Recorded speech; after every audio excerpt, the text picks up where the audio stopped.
Paman Putin mengungkap saatnya dunia menemui titik baliknya dan lepas dari kontrol negara-negara barat. Dengan hadirnya dirinya, Joe Biden akhirnya akui kekalahannya. Kekacauan dunia saat ini terjadi karena konflik dua raksasa. Siapa lagi kalau bukan Amerika Serikat dan saingan ketatnya, Rusia. Di mana terjadi lonjakan energi dunia dan kekacauan-kekacauan lainnya juga meningkat. Seakan-akan seperti retakan lempengan gunung Merapi yang bersautan memantik gelombang-gelombang besar lainnya. Kejadian ini bahkan membuat negara sekelas Amerika Serikat pun di berita terbarunya gagap menangani situasi krisis energi di negaranya. Yang membuat agen CIA mempertanyakan keputusan bantuan ke Ukraina sudah mubazir lantaran bisa dipastikan Ukraina telah kalah total. Gelombang gerakan Ormas PP ini atau pasukan Paman Putin telah mendeklarasikan kemenangannya atas Barat. Pada pidato yang disampaikan presiden paling kontroversial abad ini, Putin mengatakan bahwa negara-negara Barat telah salah mengelola ekonomi global. Dan seluruh dunia sekarang membayar harga untuk ketidakmampuan mereka.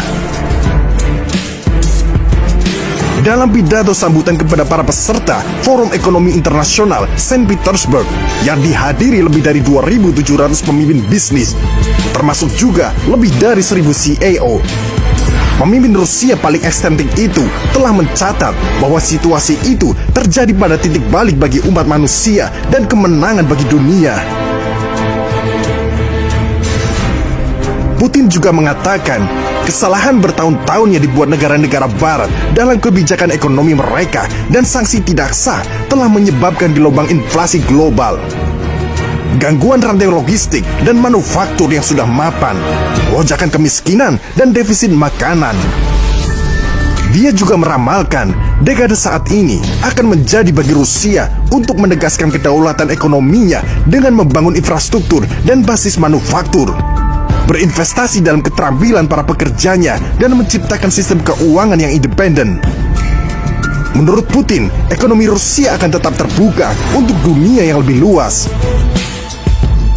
Dalam pertemuan itu, dimaksudkan untuk menunjukkan kemampuan Rusia menahan tekanan dan upaya Barat mengisolasi Moskow secara diplomatik dan ekonomi dari seluruh dunia.